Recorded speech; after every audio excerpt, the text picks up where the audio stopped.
Surprise plan করা হয়েছে, ওকে ঘরের দরজা লাগিয়ে দিয়েছি, ঠিক আছে, খুলেনি এখনো, ঠিক আছে। তো ওর জন্য আজকে চকলেট দিতে সারপ্রাইজ, তো দেখা যাক, ওয়েট করো। আয় কুচুপু, চল আয়, মা খুলে দাও তো।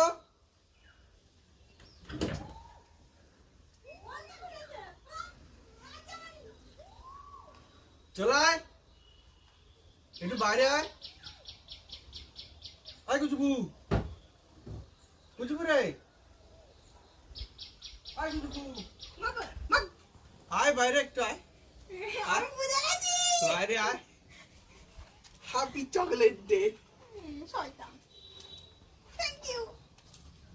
ও মা গো, সেবার পেন দিয়ে লিখে এসে মা বলে দিয়েছে। মা বলে দিয়েছে? হ্যাঁ একদম না, মা সত্যি বলে দিয়েছো? না